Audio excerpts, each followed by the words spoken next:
this is the section from my new book, and it's about the history of socialism. It's called Socialist Construction and the Rise of Eurasia, from City Builders and Vandals in Our Age. Socialist Construction and the Rise of Eurasia. Prior to his death, Lenin explained the goals of the Soviet government this way, quote, "There can be no question of rehabilitating the national economy or of communism unless Russia is put on a different and higher technical basis than that which it has existed up to now. Communism is Soviet power plus the electrification of the whole country, since industry cannot be developed without electrification. This is a long task, which will take up to 10 years to accomplish, provided a great number of technical experts are drawn into the work." The vision was put into practice in 1928, after the defeat of the Trotskyite and Bukharinite opposition and the triumph of Stalin's vision of socialism in one country. Stalin's 5-year economic plans completely transformed the Soviet Union into an economic superpower. By 1936, the USSR was the world's top steel manufacturer. And had constructed the world's largest hydroelectric power plant. The Soviet Union had brought running water and electricity to every household and wiped out illiteracy among the population. New universities had been constructed across the country, and modern apartment buildings had replaced rural villages with huts.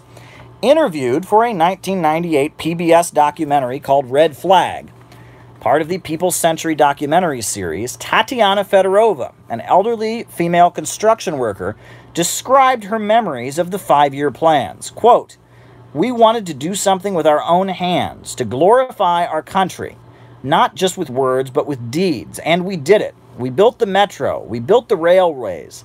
We did it all with such comradeship, enthusiasm, and happiness. And if today I could live again, despite all the difficulties, I would have done the same thing. Stalin set a task, build this or build that, and thanks to the fact that people trusted him, and this enthusiasm of young people, it was possible.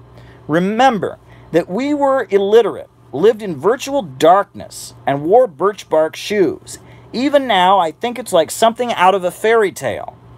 It was one of the most difficult times to build this country. To build these great construction sites would only be possible through the unity of the people and the love of their people for their idol.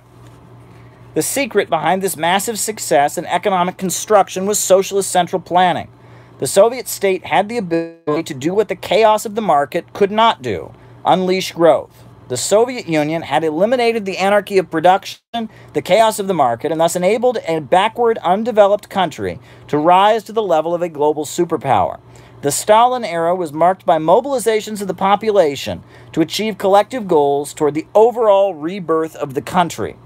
Maurice Dobb, an economics lecturer at the University of Cambridge, summarizes with actual numbers the economic progress that was made by socialist central planning in the USSR between 1928 and 1938 in his text Soviet Economic Development Since 1917. In this single decade, the Soviet Union multiplied its rate of electrification tenfold. During this period, coal production increased by 3.5 times, and 20 new tramway systems were built, along with 80 new bus systems. The number of hospital beds in rural areas doubled. By 1938, the Soviet Union had a larger tractor production apparatus than any other country in the world, and also led the world in locomotive production. American radio personality Fraser Hunt, writing for the New York American in 1931, emphasized how dramatic the Soviet Union's explosion of economic growth really was. He said, this is Fraser Hunt, quote, "Japan, westernizing and industrializing itself 50 years ago, was doing child's play compared to what the Soviet Union is doing today. Already, almost overnight, the USSR has become an industrial country. One of the greatest achievements of the Soviet Union's rapid industrialization was the creation of the Dnieper Dam located in Ukraine. When this hydroelectric facility was completed in 1932, it was the largest such facility in the entire world. The Soviet Union hired technicians from General Electric, an American corporation, to oversee the project, and then mobilized thousands of people to build this massive power plant that brought electricity to the Soviet countryside. In 1941, as Nazi invaders poured into Ukraine, the local residents dynamited the dam so that the Nazis could not seize it and use it for their war efforts. The Dnieper Dam was then reconstructed after the war. It must also be noted that the economic renaissance created by socialism in Russia and the surrounding republics that made up the Soviet Union took place while the rest of the world was having a Great Depression. Writing for The Nation, Louis Fisher observed, quote, this is Louis Fisher writing for The Nation, "The Soviet frontier is like a charmed circle which the world economic crisis cannot cross. While the banks crash, while production falls, and while the trade languishes abroad, the Soviet Union continues in an orgy of construction and national development. The scale and speed of its progress is unprecedented." The Soviet Union was a center of scientific and technological innovation. Soviet scientists invented space travel and LED lights.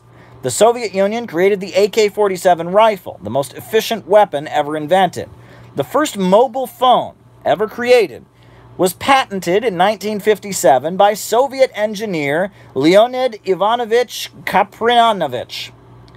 And while Western countries freely adopted Soviet technology, the Coordinating Committee for Multilateral Export Controls functioned as an agreement between 16 NATO countries, banning the sale of high technology to the USSR.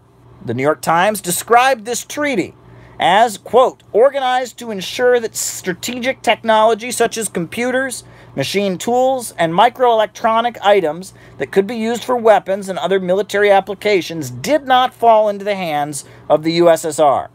And though the Soviet Union was prevented from collaborating with Western computer companies and had nowhere near the level of resources to invest in such endeavors, the Soviet Union actually went as far as manufacturing its own home computer system. In 1985, the Electronica BK0010. In the contemporary United States, statements to the effect of "the Soviet Union completely failed" or "socialism has never worked anywhere" are quite common. These statements simply spit in the face of well-documented evidence and do not acknowledge the economic miracles that took place during the golden years of the Soviet Union. From 1917 to 1960, the life expectancy of the Soviet people nearly doubled. Medical care was made widely available even in the most remote parts of the country. The overall living conditions for the population within the Soviet Union improved tremendously due to socialist central planning.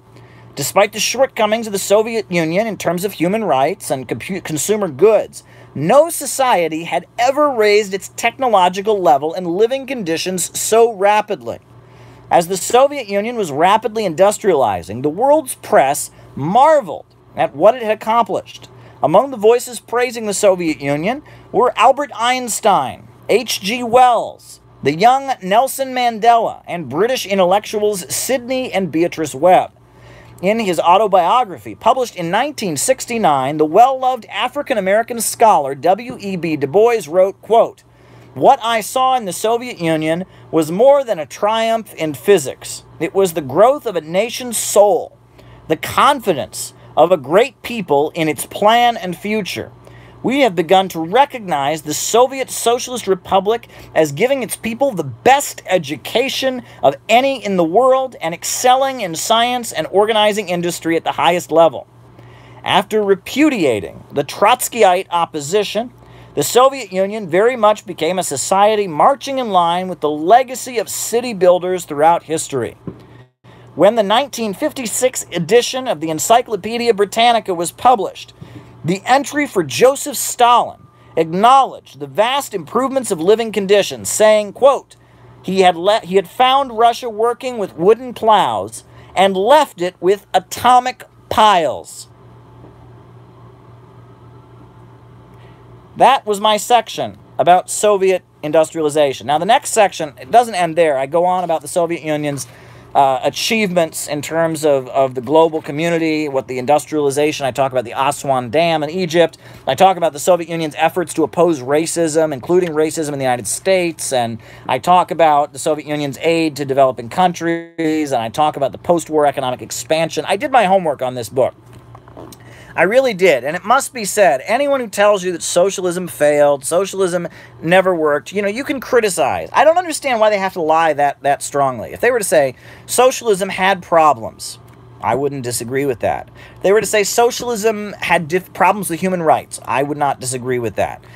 If they were to criticize the socialist countries for their actual shortcomings, I wouldn't disagree. But when they say that there was no economic progress in the Soviet Union, that is such an obvious lie, right? What I just read you, I was quoting American mainstream publications. I was quoting economics lecturers. I was quoting to you.